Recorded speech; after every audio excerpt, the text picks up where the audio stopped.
Assalamualaikum warahmatullahi wabarakatuh. Kembali ke kelas PPKN kelas 8 di pertemuan keempat. Untuk pertemuan kali ini kita akan mempelajari tentang kedudukan dan makna pembukaan Undang-Undang Dasar Negara Republik Indonesia tahun 1945. Undang-Undang Dasar merupakan sebagian hukum dasar yang tertulis. Di samping hukum dasar yang tertulis, terdapat hukum dasar yang tidak tertulis, yaitu aturan dasar yang timbul dan terpelihara dalam praktik penyelenggaraan negara meskipun tidak tertulis.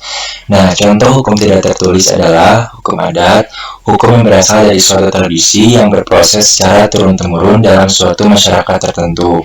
Jadi, kalau misalkan hukum yang tertulis itu hukum yang ditulis di sebuah buku ataupun di sebuah dokumen. Kalau misalkan hukum yang tidak tertulis, jadi hukum yang secara lisan yang turun-temurun diketahui oleh masyarakat umum. Sebagai hukum dasar, Undang-Undang Negara Republik Indonesia tahun 1945 merupakan sumber hukum bagi peraturan perundang-undangan dan merupakan hukum tertinggi dalam tata urutan peraturan perundang-undangan di Indonesia. Nah, pembukaan memiliki hubungan yang erat dengan proklamasi kemerdekaan Indonesia. Pembukaan juga memuat kaidah-kaidah yang fundamental bagi penyelenggaraan negara. Pembukaan merupakan bagian yang tidak dapat terpisahkan dari Undang-Undang Dasar Negara Republik Indonesia tahun 1945. Sistem Undang-Undang Dasar Negara Republik Indonesia tahun 1945 sebelum perubahan atau amandemen terdiri atas pembukaan, batang tubuh, dan penjelasan. Jadi, sistematika Undang-Undang Dasar Negara Republik Indonesia tahun 1945 itu sebelum adanya amandemen, jadi cuma ada tiga bagian, yaitu pembukaan, batang tubuh, dan penjelasan.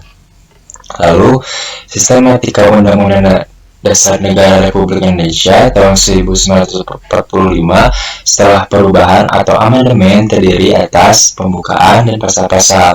Jadi kalau misalkan sebelum amandemen itu terdiri atas pembukaan, batang tubuh, dan penjelasan. Nah kalau misalkan setelah amandemen terdiri atas pembukaan dan pasal-pasal. Jadi itu yang membedakan sistematika Undang-Undang Dasar Negara Republik Indonesia tahun 1945 setelah ataupun sebelum amandemen. Ketentuan tentang sistematika Undang-Undang Dasar Negara Republik Indonesia tahun 1945 ditegaskan dalam pasal 2 aturan tambahan, yaitu dengan ditetapkannya perubahan setelah diamandemen Undang-Undang Dasar Negara ini, Undang-Undang Dasar Negara Republik Indonesia tahun 1945 terdiri atas pembukaan dan pasal-pasal. Jadi itu sudah diatur dalam pasal 2 tentang aturan tambahan. Lalu, hubungan pembukaan dan proklamasi kemerdekaan. Hubungan proklamasi dan pembukaan Undang-Undang Dasar Negara Republik Indonesia 1945 dapat diamati dari isi kedua naskah tersebut. Proklamasi kemerdekaan memuat dua hal pokok, yaitu pernyataan kemerdekaan bangsa Indonesia dan tindakan yang harus segera dilakukan dengan pernyataan kemerdekaan. Bahkan, alinea ketiga pembukaan Undang-Undang Dasar Negara Republik Indonesia tahun 1945 memuat pernyataan tentang kemerdekaan. Nah, pernyataan kemerdekaan di alinea pertama ini diawali dengan pernyataan bahwa kemerdekaan adalah hak segala bangsa. Di alinea kedua, alasan perjuangan kemerdekaan bangsa Indonesia telah sampai pada saat menentukan. Juga dipertegas bahwa kemerdekaan Indonesia merupakan atas berkat rahmat Allah yang Maha Kuasa dan didorong oleh keinginan luhur. Dengan demikian, pada dasarnya, alinea 1 sampai dengan alinea ketiga merupakan uraian terperinci dari kalimat pertama proklamasi kemerdekaan Indonesia.